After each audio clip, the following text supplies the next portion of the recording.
Welcome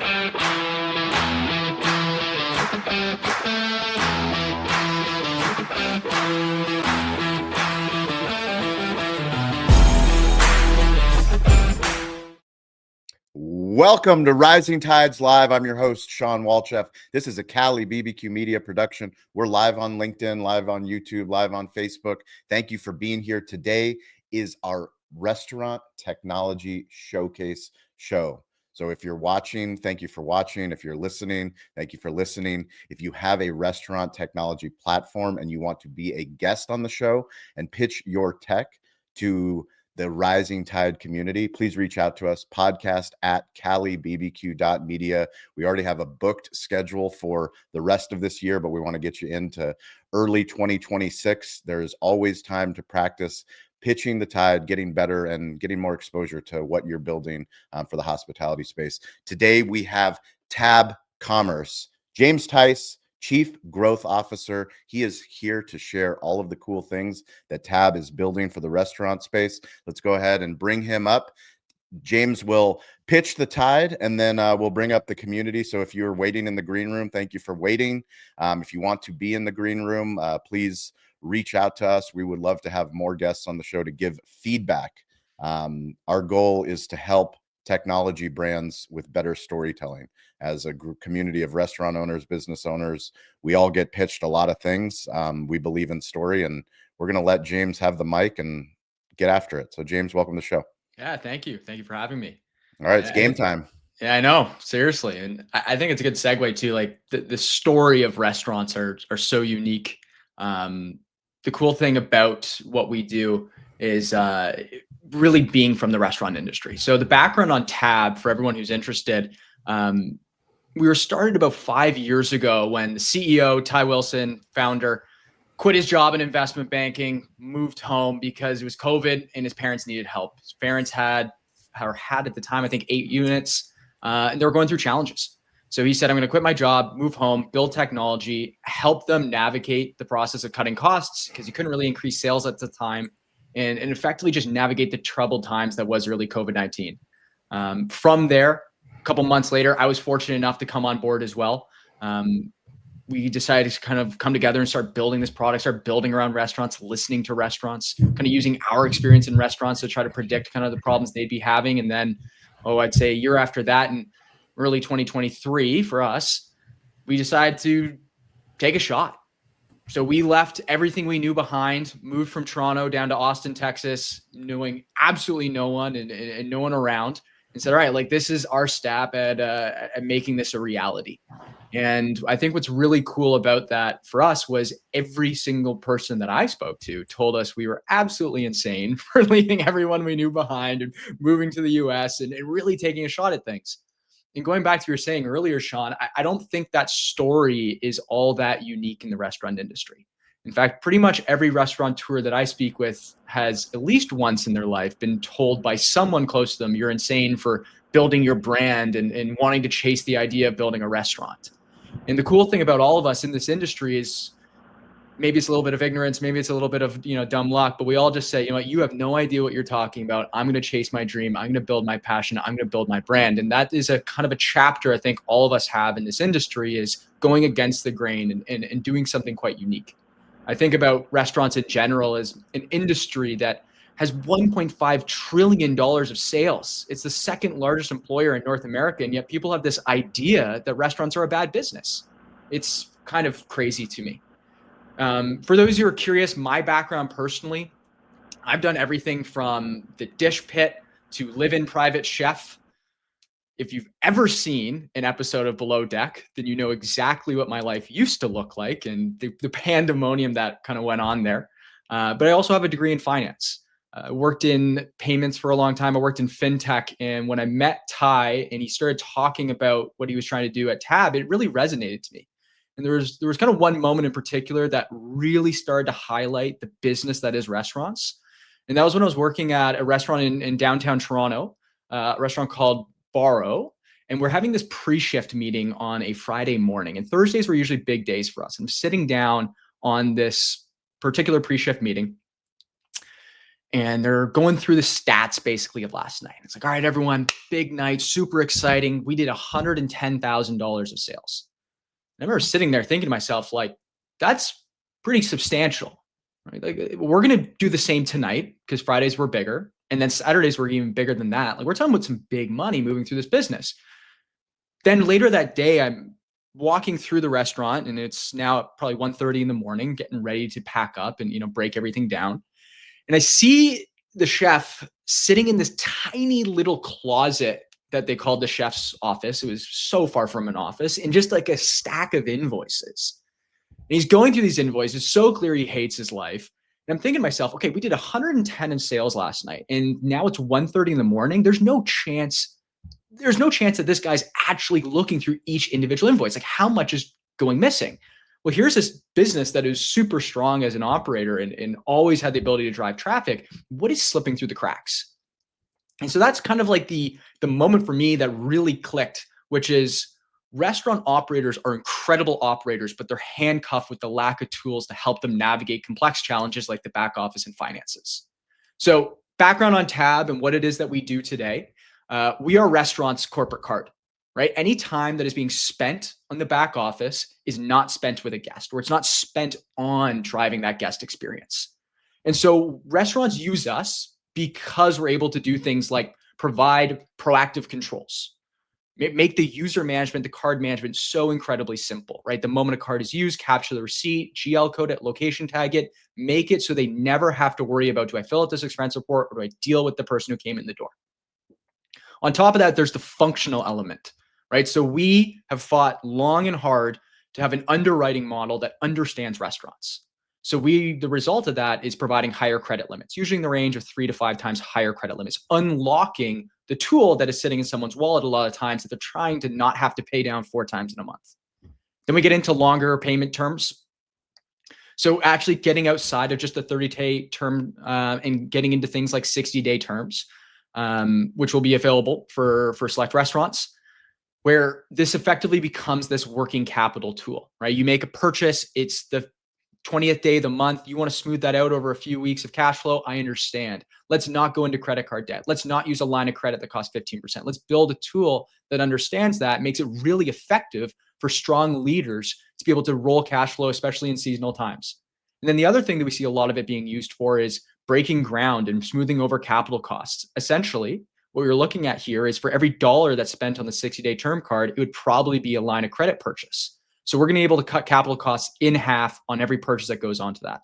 And then finally, all of us here, I learned hospitality, and I've said this so many times. I had a bar manager named Zach Wu, who was by and far the best people person I've ever met in my life. He taught me everything I know about dealing with individuals, but how to build people up, how when someone sits down at a bar, how to read them and how to understand them, how to give them an experience, right? That where they've chosen to come and spend their money with us, you need to be able to match that energy and give them a reason to do it again. And so we give that same hospitality, restaurant grade support back to our clients, ensure that it's white gloved. We'll do everything on our end to make sure this is set up and you don't have to worry about it, because you're either dealing with a Toast rollout, a Restaurant 365 rollout, or just managing your business. So we give that restaurant grade support to ensure that the tools that we have can effectively get rolled out and become efficient in your business quite quickly. So that's the quick background on Tab. I know I've been speaking for a while here, but the biggest thing that I want to really harp on is that restaurant operators, when they're given the right tools, unequivocally succeed. And as a company, we are literally underwriting the success of restaurants and betting our success on your success by saying, when you give them these tools, when you give them higher credit limits, you give them longer payment terms, you are going to succeed. And we've seen it time and time again. It's what we're proud to do. I'm so happy to be unapologetically pro restaurant, because this is an industry that's given me everything. It's an industry I want to give everything back to. And it's an industry that we all rely on every single day. When you want to have a celebration, you celebrate at a restaurant. When you mourn at a restaurant. You bring food to the center of our society. And we're so, so, so unbelievably grateful to get to be able to be a part of that every single day. Amazing job. Well done, James. Let's go ahead and bring up the community and let's get into it. Elizabeth, let's start us off. Who are you? What are you working on a Friday? And what is your feedback, critical or positive feedback for James and or questions. Go ahead, Elizabeth. Yeah, sure. Elizabeth Doss here. I'm a social media manager and content creator, as well as animated GIFs is my realm where I love to shine. And I wanted to throw this out. Breaking news, Venmo has added the Giphy API. So just imagine that people are splitting the bill and they're paying their friend and they always put emojis in there. But what if they had a GIF of your restaurant? So imagine Singletree Barbecue, imagine Cali BBQ. It's a GIF of their food that reminds that person that's what that payment was for, and their friends see it because Venmo is a social app as well, so they get to see what you're doing. So I'm just throwing that out there. So that's the realm that I am in. So James, great job. I love your enthusiasm and your directness and all of the things. I am not in the food industry. I do not have a restaurant, etc. Elizabeth is in the food industry. She is part of this Rising Tide community. She shows up for 4 years. She's been showing up. She's done gifts for so many different brands: Pepper Lunch, Cali Barbecue, Scott Auden, Richard Liverman, you name it. She is a hospitality storyteller. So don't let her fool you that she's not in restaurants. She's 100% in. So there's that. So I will say I did do a little ChatGPT deep dive, and I said, please explain tab commerce to me as if I'm a kindergartner. And so it gave the example of a lemonade stand and kind of broke some of the things down. But what I loved about what it was saying is, and what you're saying here is this idea of one of the things that it said is giving people that ability to make decisions without having to go through all the channels. Like you're providing a way for people that need to quickly back of house, you've run out of something. They can't sit there and wait for getting a check from accounting and permission and all of the things.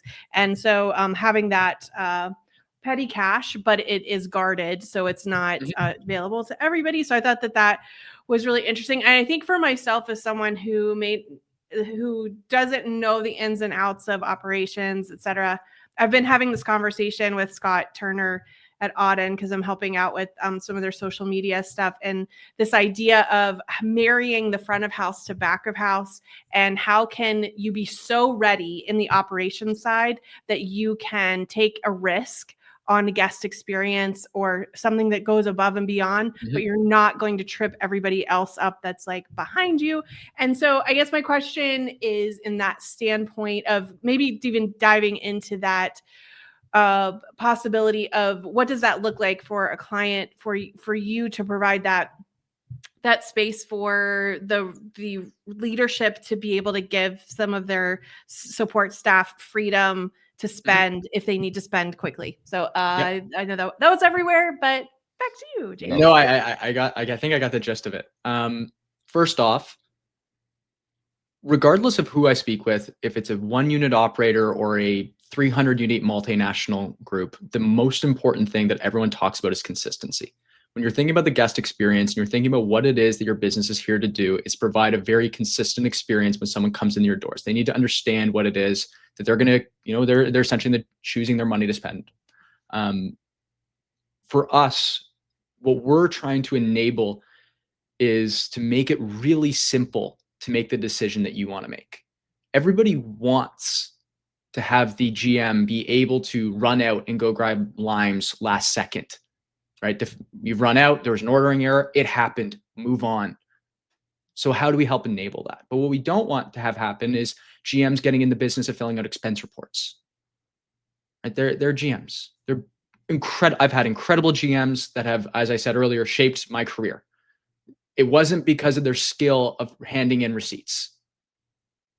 So where we feel what we're doing is very important and what we've seen from our clients is very important is let's enable the right decision. And the right decision is being able to make the decision that impacts the guest experience. Ensuring that if something is missing, you can run out and get it. Ensuring that when that happens, you're still capturing receipt, you're GL coding it, you're ensuring that in the back office side of things, that one purchase doesn't stop you from closing the books at the end of the month, because that does happen, right? We see a lot of the times people sharing credit cards or making purchases, and then all of a sudden there's a receipt, but there's no context on it. And so there's an accountant at the end of the month saying, who made this purchase? What was it for? How do I classify it? And that takes me a week, and that takes time. And now all of a sudden it's the following month, we still haven't closed last month. And that becomes a process that continues to snowball, and that affects the guest at the end of the day. On top of that, we're looking to get into purchasing and aid outside of, let's say, that GM running away and making a quick petty cash purchase. Right? The purpose of getting higher limits and longer terms is so when something happens, like you've decided to grow from 3 units to 10 units, or whatever that growth number is. Well, everybody knows the first impression of that restaurant's very, very important. So if you're sitting there as an owner and you're saying to myself, okay, I want to bring in my staff to do 10 hours more of additional training before we open. But right before that meeting happens or that training day happens, the range breaks. We don't want you to be forced between which decision do I make, because the right decision is fixing the stove and training the people. And so giving effective tools to easily deploy additional capital, whether that be through higher limits or longer payment terms, encourages operators to make the right decision, the decision that they know they want to make. And we as an operator, or we as a group, we're not here to tell them how to run their business. But what we confidently can say is if we give them the right tools, they will know how to run their business. And going to a effective corporate version of a payday lender to take out a 30% APY loan, right? Or to skim off your revenue for the next 3 months. That's not a way to build sustainable businesses. And I think we all know that. What's hard is finding partners that understand from an underwriting perspective what it means to be a restaurant. And I think that that's where we excel. And I understand that if it's January and your sales are down, you actually might be wanting to open up new locations because that's when you are resource rich in terms of time. So enabling right decisions through tools that are designed to help make that decision immediately and then follow it all the way through is what gives teams the ability to be empowered by the operations that they know they want to do. Does that answer your question? That was awesome. Yes, that was great. Thank you so much. Very well done. And shout out to Eric Abrams. Thank you for joining on LinkedIn. Really well done, James. History, passion, and authentic appreciation for the industry we serve can't be faked. And you nailed it. Thank you, Eric. We appreciate that. And shout out to Troy Hooper. He has fallen off, but he joined us on a plane coming back from Japan. So as the master storyteller, Troy, through our clubhouse days, through all, I tried. Wi-Fi was good for a bit, but too weak to maintain StreamYard. So Troy sends his love. He says, great pitch. He will be joining us again soon. Troy, quite the legend. Spencer Michael, you are up. Who are you? What are you working on a Friday?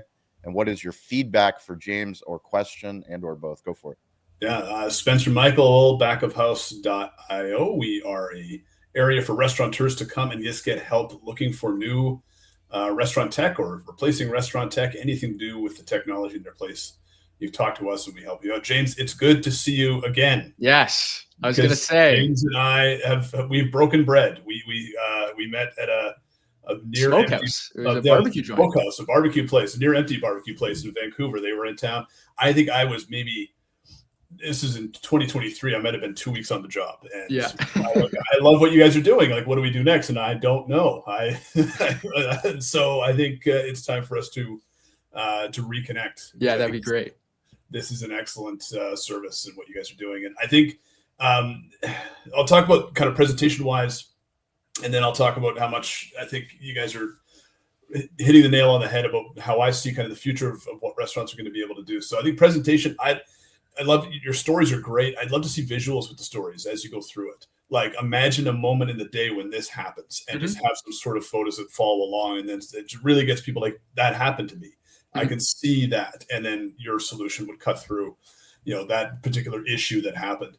But otherwise, yeah, the how much you believe in this product is very apparent.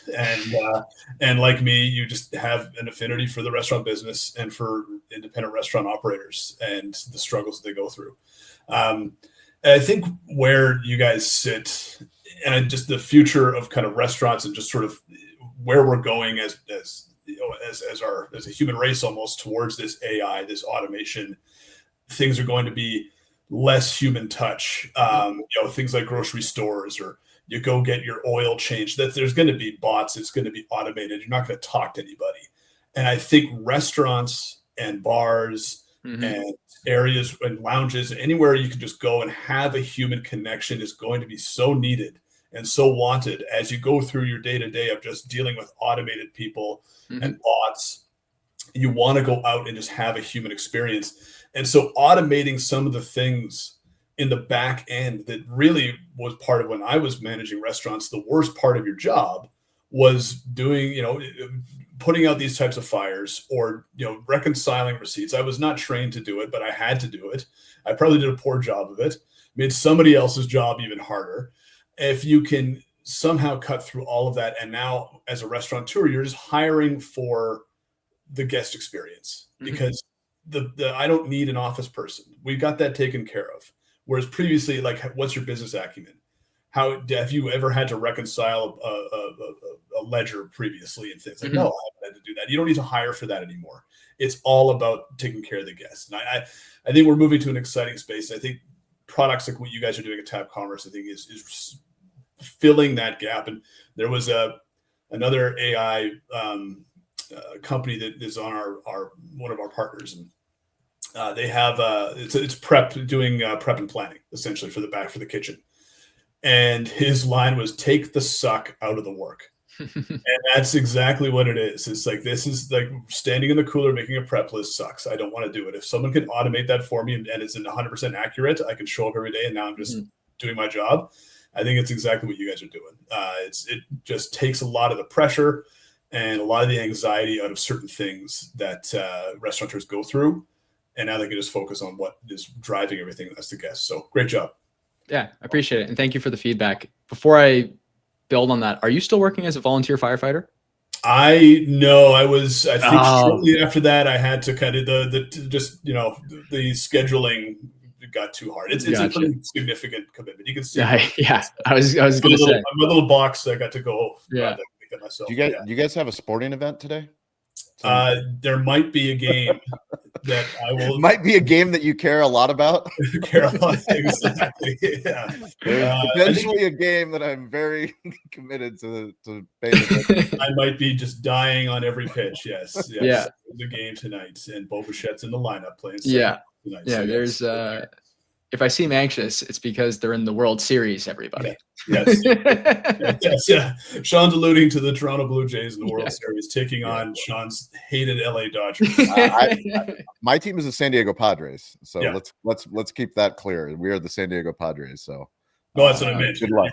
Good luck to your Jays. Yes. Yeah. Yes. Thank you. Well, I want to build on something you just said, which is about that human touch. And something that I saw that was really interesting coming out of COVID was a piece of feedback that I had from Tice's mom, our CEO's mom. I can't remember what dinner we were having. Regardless, we were having all dinner together. And she was talking about the increased sales at one of their specific locations because that location just happened to have someone who was talkative whenever someone called in. And so when COVID happened and nobody had human interaction, what they noticed was a store of all their locations started to have an increase in sales because people would call to have human interaction. And then they'd place an order. And then they'd call and they'd have human order, right? And you would continue. What's really unique about the hospitality industry is hospitality. For most of the time, you can probably make food at home or order food or, satisfy the requirement of eating without going to a restaurant. And yet we still go to restaurants. And I think when I think about this at a larger degree, it's very obvious when you look to the upscale and you look to Michelin star restaurants and the lengths that they will go to for service. But I think what people often forget about is the people who might not necessarily be able to afford a Michelin star dinner. And so we speak a lot about with operators who are especially in the fast casual and QSR space is if you're in, let's say, a lower income area of central United States, well, going to a McDonald's or going to a fast casual location is your restaurant experience. And so that process of coming in the door and talking to someone and taking that order and having that food be provided to you, right? Eating around other people, it doesn't have to just exist at the upper range of what we provide.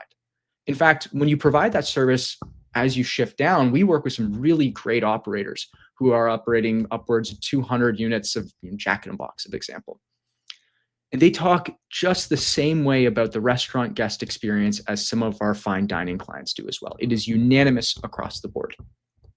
So I think when we talk about AI and the power of AI, there was a conversation that I had when we did a podcast with the CFO of Tucanos, which is a Brazilian steakhouse. And he talks about how AI is about eliminating work that could be taking time away from the guest. And when we talk about, well, what does that mean? It's about, can this person be talking to a guest? Can this person be planning for a guest? Can this person be ensuring that this experience is the same every single time they come in the door? And they were thinking about using AI in stuff like recipe management and, labor scheduling, whatever it is. But ultimately, it comes back to that guest experience. Where I think AI needs to be really understood, though, is it's only as good as the data that you're putting into it. Right? So you need to be able to demystify, to decode, to take that sample data and understand it before you pass it off. AI in itself has no empathy for what you're providing it. And so what we're really trying to do is, if you want to use our data for AI and whatever you do and make better use of your QuickBooks or your Restaurant 365, essentially wherever we're putting this data into, we want to take the messiest data that you will collect, which is credit card data, and make it the most consistent, understood, clear, concise data that you are collecting. Because that investment you made into Restaurant 365, into NetSuite, into QuickBooks, whatever it is, that's where you want that data to become powerful. That's where that data becomes actionable, right? And that's where that data can be used to make a better experience. We're going to be doing things like getting GMs to stop doing, expense reports on the fly, whatever it is, and empowering better decisions around, making a purchase now between hiring other people. But we're also on a congruent basis going to be taking very hard to ingest, very hard to decode data, making it simple, making it clean, making it real time, not making it come in a bulky batch at the end of the month, so that these systems that you've already invested in, that have taken you months and months and months to get running, become more valuable as well. Because I know confidently that groups like Restaurant 365 will continue to invest in AI. But if you can't give it data, you can't give it that food, that fuel, it's not going to matter as much as you hope it does. And that's why what we're doing, we're very proud about, is saying even these small little purchases, when you GL code it, when it happens quickly, it's going to have that downstream effect. And at the end of the day, the effect you want it to have is a better, positive guest experience. For sure. Great stuff. Vincenzo, you're up. Hey, who are you?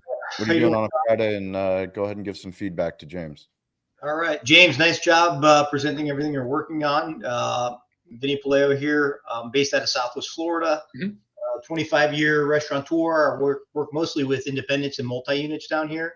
So I do a lot of advisory work. I'm also a venture builder. So, and really I wanted to, Shawn asked what I'm working on. Believe it or not, I'm working on SBAs for a few organizations. So it's right in line with what you're doing. So really interested in what you have to share here. And my question for you is simply, if somebody signs up for your platform, right, and everything's up and running, let's say an AC unit or a heater breaks down, they need money on the fly, right? Yeah. Are you integrated with their POS system where you're looking at their revenue or cash flows or their accounting system so that you can kind of expedite that whole process to, give a credit line within, I don't know, maybe a fraction of the normal time? Is that something that you guys provide in a systematic way? And I'd like to kind of dig into this question a little bit further. Are you suggesting that we pull revenue data to understand the ramifications from an underwriting perspective and then providing Exactly. Yeah. Okay. Not today, although I can say confidently we've had some relatively deep conversations with other players that could do things like that. Yeah. Our goal ultimately is to use something that a lot of restaurants hate, which is the merchant transaction fee. I can't tell you how many times restaurants have talked about the pain that is that transaction fee, and use it to their advantage. And so we make our money on the merchant transaction fee. Now that merchant transaction fee can do some really cool things, right? It can subsidize the cost of lending, right? It can allow us to use a vehicle to cash back. So our opinion is, if you build the right tools and you build the right product ahead of time, like having large enough credit limit to handle a fridge breaking or whatever it might be, Well, you can use this card to make that purchase. And then getting outside of that into, let's say, an extended term scenario, we have the merchant transaction fee where we make money. It subsidizes the cost of lending. Now you as the restaurant have the optionality to have extended terms without having to go to a line of credit, which only makes its money on the interest. So the result for a restaurant is cheaper cost of capital with everybody still making the money they need to make. Okay, very good. So, I mean, if you had to, I guess, put a value on the cost of capital coming from your platform, right? What would it be equivalent to? On the 60-day term, it'd be additional 1% for 6, which would mean 6% APY. Can you repeat that? Because you got cut off, I think. Oh, sorry. For the additional 30 days, so the 60-day term, it will be 1%, which comes out to 6% APY. Yeah, very, very reasonable. Yeah. Yeah. So I can see why it's very appealing. Okay, very good. Thanks for the insight on that. Appreciate it. Yeah, happy to. I mean, the average line of credit that we see people opening up today, especially in the emerging brand space, is going to be in that 12 to 15%. And then you can talk about the efficiency lag too of taking money out of a line of credit, putting it into a bank account, deploying the ACH, having the ACH take 3 days to settle, right? So you end up having a cost of capital that just napkin math, 50% cheaper, reality even further. And that's what becomes quite cool is the efficiency gain. And then you have the receipt capture and everything else that happens as well. Yeah. Love it. Love it. Yeah. Wish you all the best. Yeah. Thank you. Yep. Appreciate it. And just a reminder, anybody watching, if you know a restaurant tech company that wants to pitch the Tide, please let them know to email us podcast@calibbq.media. Please invite other restaurant owners to the show. A rising tide lifts all ships. We also do a live show on Wednesdays, 10 a.m. Pacific time, 1 p.m. Eastern time, 6 p.m. London time. Dean LeBay, you are up. Who are you? What are you working on? And what's your feedback for James or question? Oh, my name is Dean LeBay, LA-BAY. What am I working on? I'm working on how I can tell other people about James's product. I come from, I built restaurants for like 20 years and then, anyway, long story short, now I work with Shawn. But what I heard is pretty interesting. And let me give you, you were talking about 1.5 trillion. Once you look at the ripple effects of that, like the people that do plumbing, all the installers, the people that, it's so much higher than that. But a real live case, and tell me if I'm wrong here. Let's say that old Joe Bob down the street's got a barbecue joint. No, let's say he's got a burger joint, and one of his fryers goes out. Well, he's kind of shut down. He can't do anything. I know a lot of independent restaurants that have had this problem, and what they'll do is they'll come in and they'll buy a lesser grade fryer just to get through till their money catches back up so they can go out and buy a Fry Master, a good quality fryer. They'll buy a countertop. Your solution would solve that and say, hey, listen, just go ahead and get the Fry Master, get it now. That way you're done. You don't have to worry about buying a product that's not going to serve the purpose and make the guest experience that much better. Is that correct? Did I hear that right? Yeah, essentially, we have to make sure that this restaurant is going to pay their debt, first of all. Like, I understand that cash flows are very unique in the restaurant industry, to your point, Dean, right? Like, it's a nature of the beast. But I think this goes back to what I was saying to Elizabeth's question, which is let's empower the right decision. Let's empower the right decision the first time around. Let's make it so that you don't have to make the poor decision and then you have to spend more money in the long run anyways. When you give tools to operators, they know how to make the right decision. I think the issue really here is that traditional finance has absolutely no idea how to underwrite restaurants. They have no clue. And they don't really either want to learn, or maybe it's just a secret that they keep to themselves where, hey, we can just keep doing it this way. I think so too. I mean, it's, I see a lot of restaurants and when we're building them out, they've got all this money going to all kinds of things, but, the back of the house, which Spencer will kind of tell you about this, the back of the house, when it comes to that part, the numbers, it scares them. And it's like, I don't want to pay $30,000 for a Vulcan fryer. Let me just pay, let me get a couple of countertops, you can't do that. No. And what happens is they set themselves up kind of for failure, because if you buy the right equipment at the right time, it's going to last you a lot longer. And with right now, I don't know if you know this or not, but you can't find anybody to work on this stuff anymore. there's a whole generation of technicians, restaurant tech people that they're just not there. So if something does go down, the odds of you getting somebody out there to fix it, unless you've got a personal relationship with them and they're eating at your restaurant, it's not very good. You know, it takes a day or two. So yeah, I mean, I think you got a good product. Like I said, I want to dig deeper into it and learn more about it. And I'm glad you're here. I'm glad you're telling us about it. Thank you so much. Yeah, well, Dean, I appreciate it. Thank you. And at the end of the day, man, it all goes back to the guest experience, right? If you get the cruddy fryer, you're going to get a cruddy result. And I think one thing that I've learned from speaking with people like Troy, who has restaurants all over the world, is it's important for someone to walk in your door, have food they expect, go to another location, have the food they expect, go to another location, have the food they expect.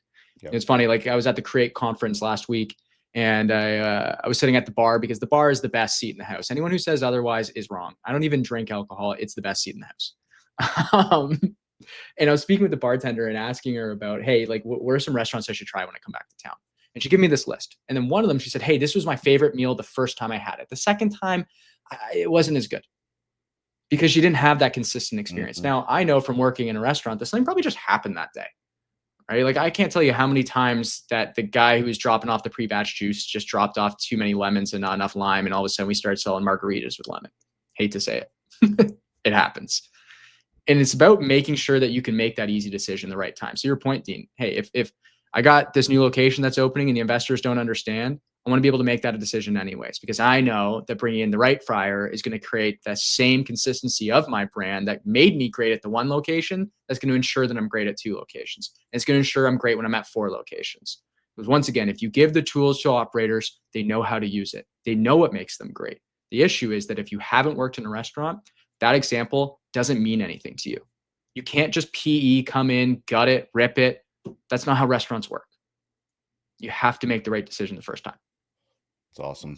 Good stuff, James. So my feedback for you is the same feedback that I gave Ty, and is the same feedback that I gave Aman Narang, the founder and CEO of Toast.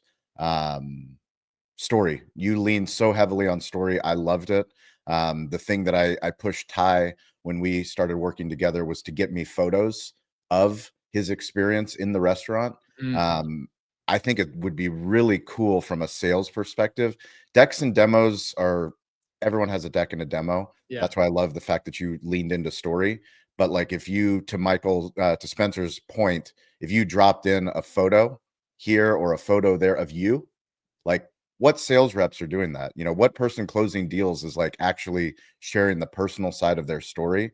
The story was phenomenal, and each story that you told was phenomenal, but like add that visual cue. I think will really set you apart. I mean, that's what sets, you know, you and the Tab Commerce team apart from, you know, like we said, people in finance. I mean, we're going to be going to restaurant leadership finance conference in Vegas. So if anybody in this community is going to be there, James will be there. Ty will be there. A lot of this community. Troy Hooper will be there. Jason Berkowitz, I believe, is going. I will be there. Please let us know. We would love to meet up. But more importantly, be you. Don't be somebody else. You know, that is your unique differentiation point. Yeah. James, you crushed it, man. Thank you for taking the time. Elizabeth, any takeaway, homework assignment? Everyone's homework assignment is to head to the Cali BBQ Media YouTube channel and make sure that you watch the episode that Shawn just did with Eric Olafson about the new ring for business, because I'm hearing like echoes of this and what Dean was sharing in the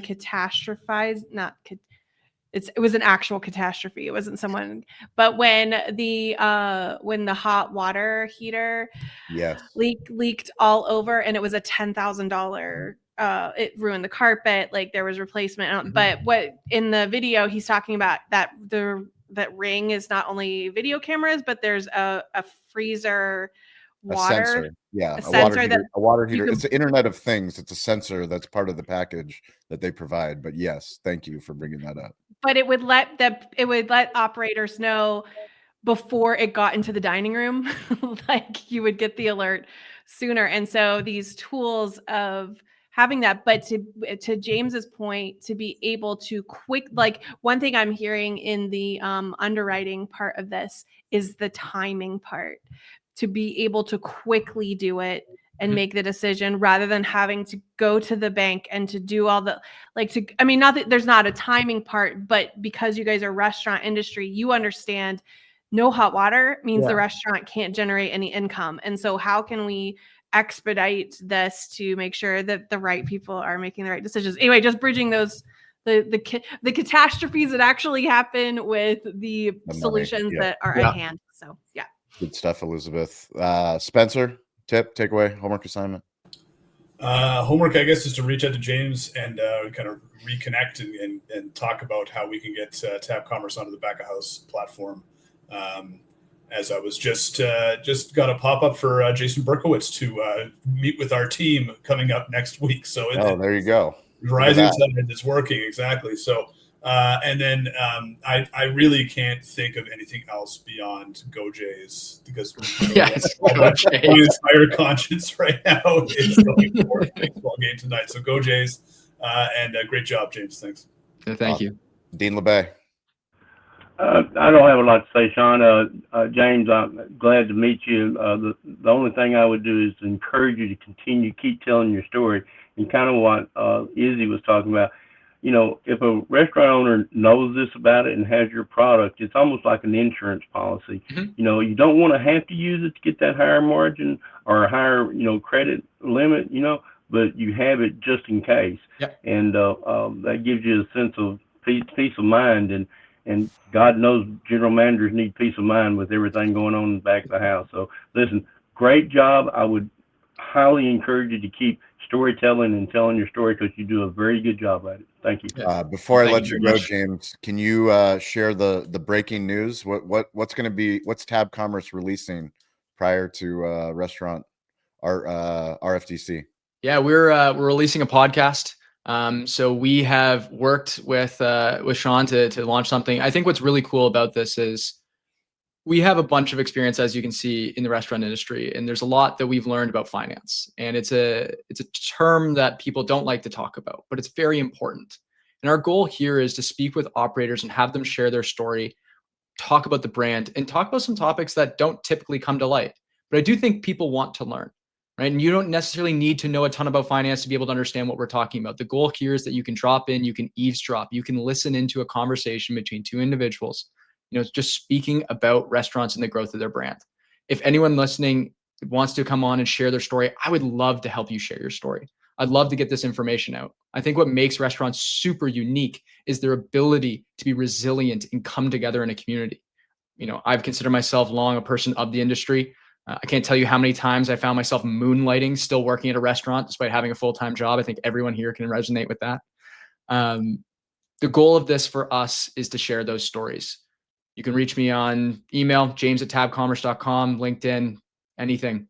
Let's sit down. Let's have a chat. Amazing. We will put links for those that are watching, listening. We have a LinkedIn group chat. We have a Slack channel. We have an Instagram group chat. Once the podcast is live, please subscribe to the show. Please listen to the show. And if you know someone that would be a good guest, please reach out to James. James, thank you. We appreciate you. You crushed it today, and we'll catch you guys next week. Michael, thank you for producing, as always. Appreciate you, Elizabeth, Spencer, Dean, James, Troy Hooper from the sky in Japan joining. Thank you, and everybody watching. Have a great Friday. Thanks, everyone. Go Jays. Thanks, guys.